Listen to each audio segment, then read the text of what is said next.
Lalu poin yang ketiga, bagaimana cara saya untuk meraih ketakwaan? Oke, perempuan, tuan-tuan yang dirahmati oleh Allah, saya dalam sepanjang siri Quran, cuma satu yang saya nak pegang. Ketika Allah mengatakan dalam Al-Quran, surah An-Nisa, surah yang keempat, ayat yang ke-82, afala yatadabbaruna al-Quran walau kana min indi ghairillah lawajadu fi ikhtilafan katsira. Tujuan saya membaca Quran adalah satu, untuk membenarkan Quran itu kitab yang benar. So, segala sesuatu yang dikandungi Al-Quran itu semuanya benar. Ketika contoh Allah mengajak kita untuk bersedekah, karena sedekah itu pahalanya akan dilipat-lipat gandakan. Kebenaran ini boleh kita saksikan dalam fenomena alam semesta. Contohnya misalnya ketika kita memiliki pokok, kita cantas pokok itu apa yang berlaku, maka akan muncul yang namanya tangkai-tangkai baru, dahan-dahan baru. Begitulah cara Allah nak mengukuhkan bahwa pandangan kita terhadap ayat-ayat Al-Quran, selepas kita yakini semuanya benar, maka kontennya semua benar. Dan setiap konten itu ada di alam semesta. Oke, itu yang saya pegang dalam sepanjang saya mengajar Al-Quran. Maka setiap orang belajar Quran bersama saya tekankan, jadikan Quran sebagai masdar al-ulum, masdar al-ma'arif, sebagai sumbernya ilmu untuk mendapatkan maklumat konkret, sebagai masdar ma'arif, ya ilmu yang bersifat abstrak. Apa kata Allah tentang Al-Quran dalam surah An-Najm? وَالنَّجْمِ إِذَا هَوَى مَا ضَلَّ صَاحِبُكُمْ وَمَا غَوَى وَمَا يَنْطِقُ عَنِ الْهَوَى إِنْ هُوَ إِلَّا وَحْيٌ يُوحَى عَلَّمَهُ شَدِيدُ الْقُوَى. Surah An-Najm itu adalah surah yang mengajarkan kita tentang masalah sumber ilmu pengetahuan adalah Al-Quran, bukan hawa nafsu. So, kita hari ini punya persepsi baru, muncul dari mana? Hawa kita. So, lawannya hawa itu Quran. So, sekarang kita luruskan persepsi kita tentang Al-Quran. So, apapun Quran yang cakap, ya, itu benar faktanya. Dan disyarah oleh Rasulullah SAW. Dibuktikan di alam semesta. Jadi, itu yang saya nak bawa pada puan-puan, tuan-tuan. Setiap belajar bersama saya akan sandarkan semua kepada literatur ilmiah. Ada yang mengatakan tentang saya misalnya, she is very academic. Katanya saya dibilang terlalu sangat akademik. Kalau kita menyampaikan sesuatu itu tidak akademik, lawannya apa? Fiktif. Fiksi, hayalan, sangkaan. Anda mau ke? Tentu tidak mau kan? Karena itu ketika saya menyampaikan saya harus tinggalkan semua aktivitas saya, murni saya akan baca buku, rujuk buku. Supaya perempuan tak berkhayal. Mendengar santai begitu, tapi mendengar serius. Tapi alhamdulillah perempuan saya bersyukur. Ketika mana suami saya misalnya baca komen-komen tuan-tuan semuanya, komennya adalah berisi keseriusan untuk menulis poin-poin nota-nota yang saya sampaikan. Sebermakna kerangka berpikir ilmiah perempuan tuan-tuan sudah ada. Karena itu tidak ada sembang-sembang santai, hanya mengambil gambar sampel, tetapi huraian perkataan sekian-sekian. Masya Allah, disusul dengan tangisan daripada hati, kesedaran dengan persepsi yang baru. Itu yang saya nak sampaikan kepada perempuan. Kalau saya dibilang terlalu ilmiah, lalu apa yang saya sampaikan? Lawannya kan tidak ilmiah. Perempuan tonton mau? Maka saya kadang-kadang bagi poin-poin, skop-skop, batas-batasan. Oh, ini tentang maknanya, ini tentang motivasinya, ini tentang caranya, ini tentang tanda-tandanya untuk mengetahui kita bertakwa ke tidak. Supaya perempuan itu terbahagi ikut format-format yang telah saya sediakan. Oke, baik. Perempuan, tuan-tuan, jadi belajar itu serius. Maka Al-Imam Malik, dia paling tidak suka kalau ada orang belajar sambil duduk bersandar. Kita sambil tidur-tiduran. Maka bukan kita baca buku, buku baca muka kita. Oke, poin yang ketiga adalah bagaimana. Tadi mengapa, kita sekarang bagaimana. Apakah, mengapa, bagaimana. Kita tak kata ini daripada orang barat, perempuan. Mengapa, bagaimana, di mana, kenapa. Itu bukan daripada orang barat. Itu dari Al-Quran. Maka dalam bahasa Arab ada kalimat istifham, kalimat persoalan. Fahima itu faham, nak cari kefahaman itu namanya istifham. Istifham itu artinya pertanyaan. So pertanyaan kaif dalam Quran ada. Wa madza ada. Ada dalam Quran itu. Ya, jadi ini cara kita untuk memahami perbincangan. Baik. Bagaimana cara kita untuk bertakwa? Tadi kalau puan-puan masih ingat konsep yang saya berikan, sudah detail di situ.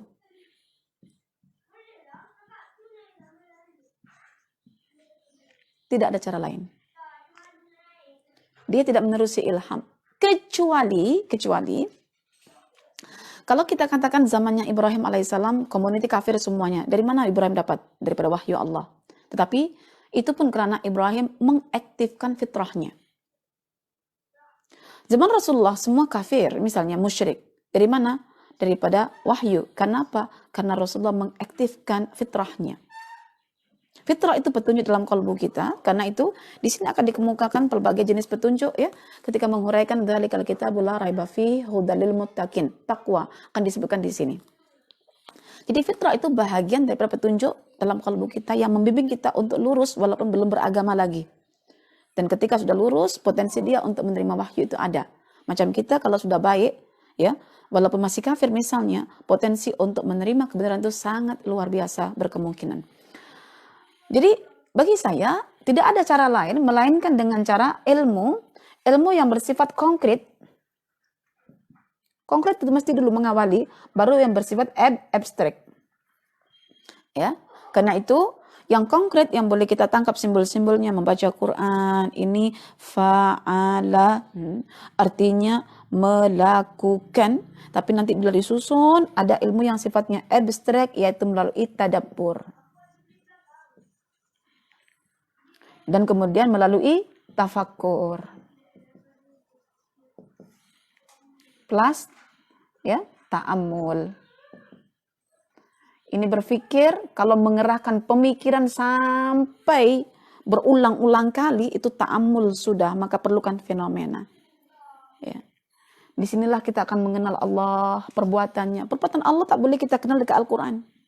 Quran hanya menjelaskan tentang perbuatan Allah yang sifatnya adalah informasi.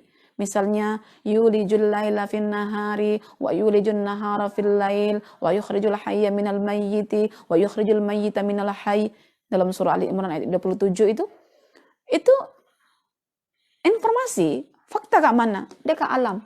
Dekat alam itulah kita membaca tentang perbuatan Allah Subhanahu wa taala. Maka fenomena alam semesta itu adalah perbuatan Allah. Ya, wal hawadis af'aluhu wa min khilaliha nata'arraf ila Allah an tariqit ta'ammul. Ya, jadi kejadian fenomena itu merupakan perbuatan Allah, daripadanya lah kita boleh mengenal Allah melalui apa? Metode ta'ammul, memperhatikan dengan cermat, dengan teliti berulang-ulang kali sampai menjadi satu ilmu.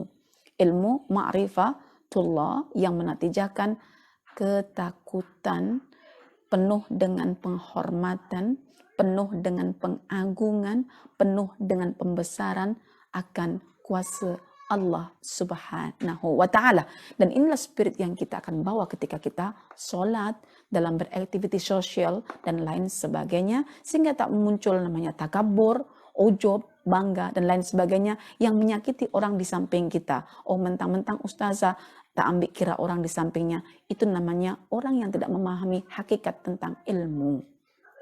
Ya, bukan karena seorang siak lalu diperlakukan suka-suka hati. Tanpa siak, apa nilai seorang imam? Ya, imam hanya cuma datang, senang aja datang, baru bagi imam. Tapi yang kerjakan semua siapa? Siak. Oke, maka kita tidak akan merasa takabur dengan apa yang kita miliki. Baik, puan-puan, tuan-tuan yang dirahmati oleh Allah.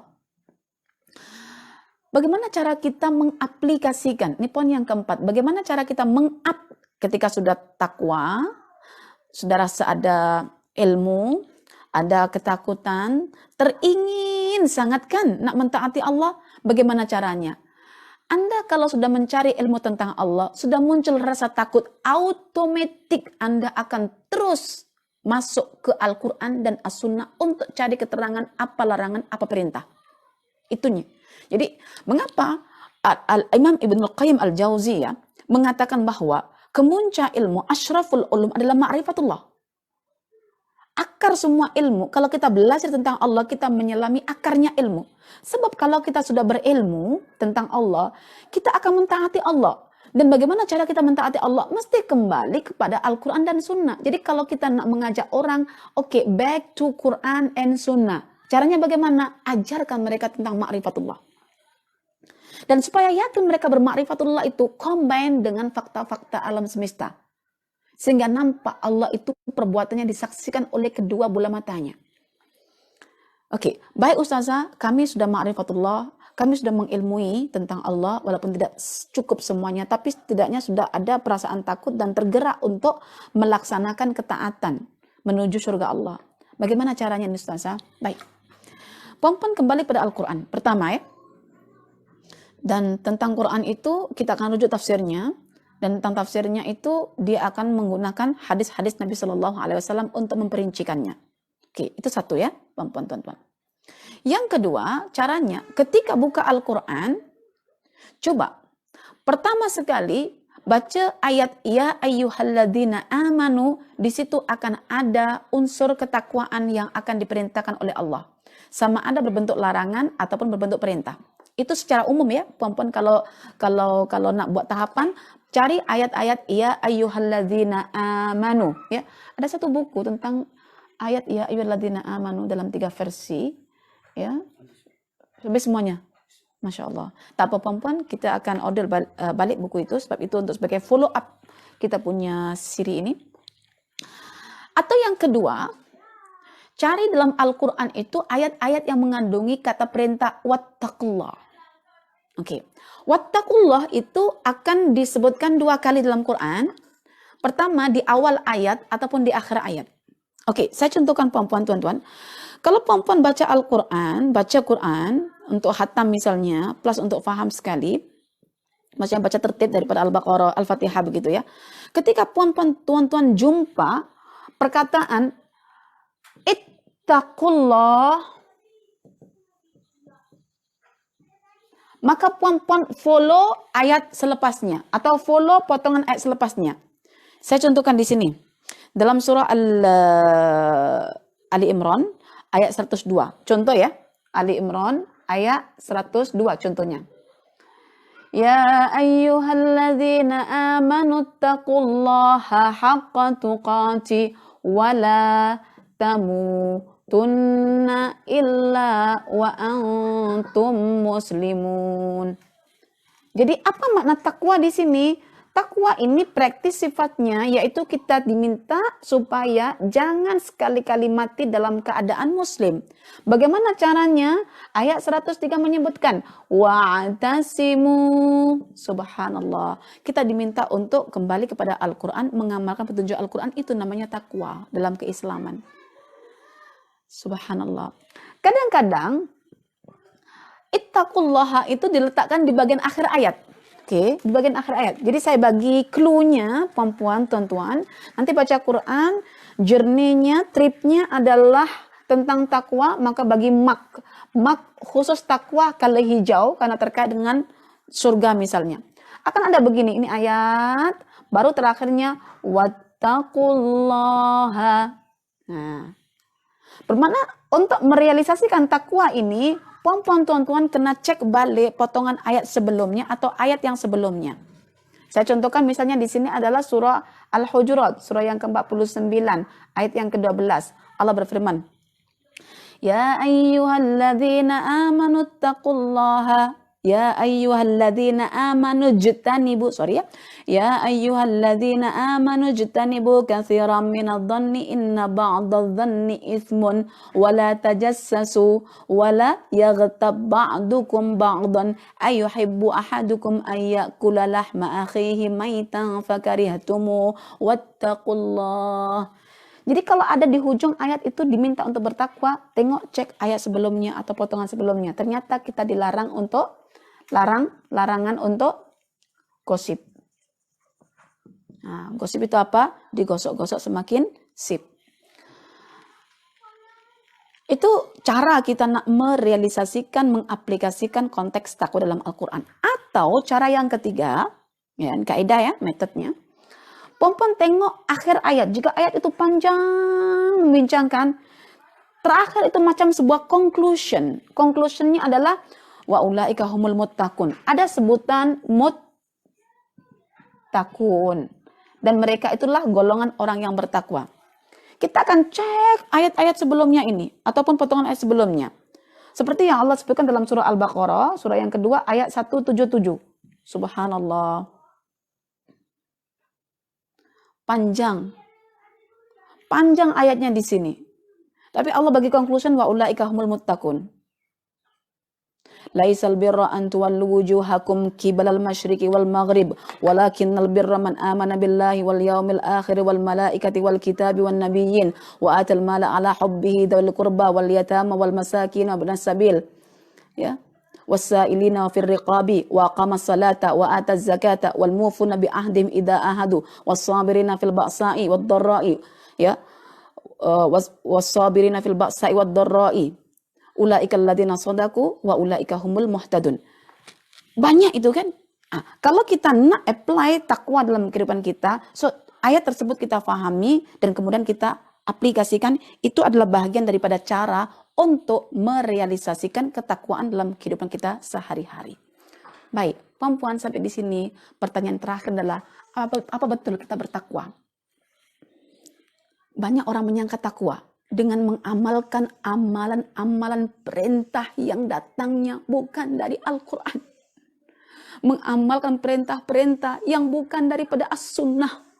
Yang mengamalkan perintah yang datangnya dari lisan manusia.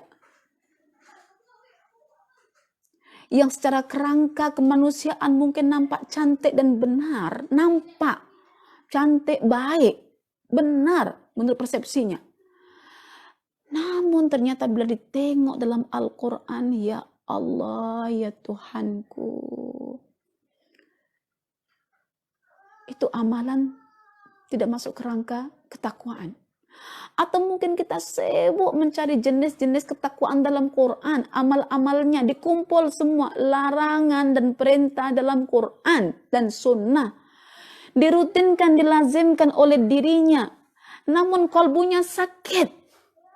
Seperti layaknya seorang wanita pada zaman Nabi Shallallahu Alaihi Wasallam yang dirisaukan oleh sahabat karena kurusnya dia puasa sepanjang masa, kurusnya dia karena qiyam sepanjang masa. Tapi apa kata Rasulullah? Huma ahlun nar. Dua-dua perempuan itu ahli neraka. Sebab apa yang dilakukan itu tidak melibatkan amalan kalbu. Karena itu untuk kalbu yang bersih, perempuan tuan-tuan saya bagi tahu, buatlah amalan-amalan tazkiyatun nufus. Ya. Syekh Abdul Razak Al-Badri yang bukan cuma menulis dalam bidang Asmaul Husna, beliau juga menulis tentang 10 prinsip penyucian jiwa. Asasnya ialah al-imanu billah dan seterusnya akan di follow up. Ya. Jadi jangan terjebak oleh ilusi ketakwaan diri selagi kita tak pernah mencari ilmu yang sebenar dalam Al-Quran dan Sunnah.